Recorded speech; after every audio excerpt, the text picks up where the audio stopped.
मैं तो सुमित अभी पिछले दिनों दिल्ली यूनिवर्सिटी में घूम रहा था।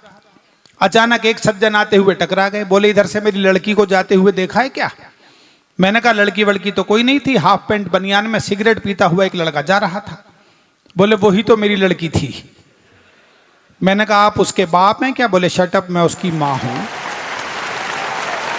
तो लड़के लड़की की बात छोड़ दो, माँ बाप तक का पता नहीं लग रहा है। ऐसी स्थिति में भी आप कविताएं सुन रहे हैं, मैं आपको प्रणाम करता हूं। मैं तो दोबारा दिल्ली यूनिवर्सिटी गया, मैंने देखा एक और लड़का लड़की पार्क में बैठे हुए थे।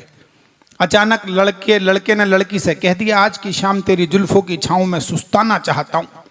इतना सुनते ही लड़की ने नकली बाल उतार के हाथ में पकड़ा दिए। बोले शाम छोड़, 1 महीने तक आराम कर लियो, मुझे भी कोई जल्दी नहीं है। तालियां बजा दो एक बार थोड़ी सी, मुझे भी अच्छा लगेगा। और सबसे बढ़िया काम ये फोटोग्राफर कर रहा है। देखो कर रहा है ना, मेहनत मैं कर रहा हूं, फोटो उधर वालों का ले रहा है। इसको पता है कि पैसे देने वाले उधर ही बैठे हुए, ये तो लेने वाले बैठे हैं, लेके चले जाएंगे, इनका क्या फोटो खींचना है। अच्छों को निपटा देता है फोटोग्राफर। अभी पिछले दिनों चांदनी चौक में एक चला गया फोटोग्राफर की दुकान पर। बोले भैया पासपोर्ट साइज का ऐसा फोटो खींच दे जिसमें सिर भी आ जाए, जूते भी आ जाए। उसे पता नहीं था फोटोग्राफर चरखी दादरी का रहने वाला है। अगले ने एक लाइन में निपटा दिया। बोला ऐसा कर, जूते उतार कर सिर पर रख ले, दोनों एक साथ ही आ जाएंगे। तो बजा दीजिए तालियां। मैं एक कविता विशेष आपको सुना देता हूं। हमारे अभिषेक ने भी कह दिया, सामने से भी एक सज्जन आए उठकर कि वो कविता जरूर सुना दो आप।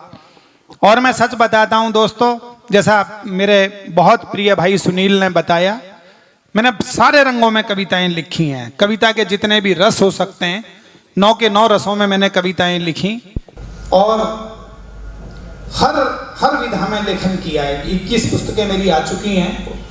लेकिन ये एक ऐसी कविता ईश्वर ने मुझसे लिखवाई जो मैंने चरखी दादरी में कभी भी नहीं सुनाई।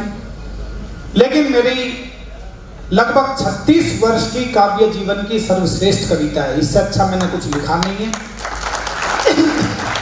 2 वर्ष पहले अमेरिका गया था, न्यूयॉर्क में मुझे काव्य गौरव सम्मान मिला।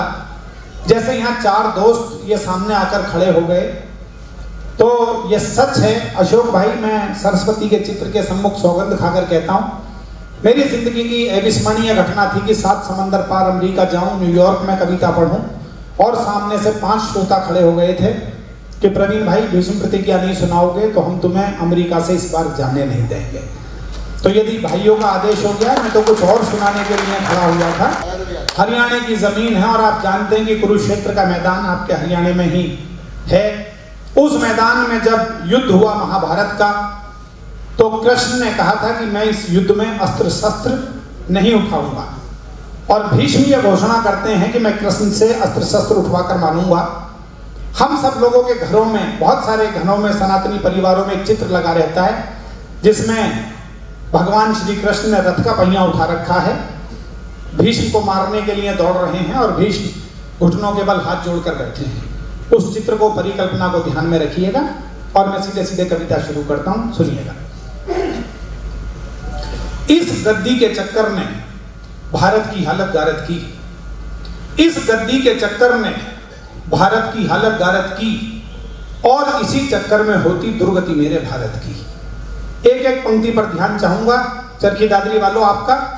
जब कवि बोलता है गद्दी का चक्कर, तो कई बार आदमी सोचता है कि वो 70-75 वर्ष की राजनीति को कोस रहा है, लेकिन ऐसा नहीं है दोस्तों। हिंदुस्तान वो देश है जहां शक आए, हूण आए, मुगल आए, चंगेज आए, पता नहीं किस किस ने पिछले 2000 वर्ष में सोने की चिड़िया के पंख नोचने की कोशिशें नहीं की। लेकिन हम अनेक बार लुटे, अनेक बार पिटे, लेकिन बिटे नहीं, क्योंकि हमारी बाहर की ताकत जितनी मजबूत है, भीतर की ताकत उससे भी 100 गुना ज्यादा। तालियां बजाकर भरपूर आशीर्वाद दीजिएगा। मैं मन में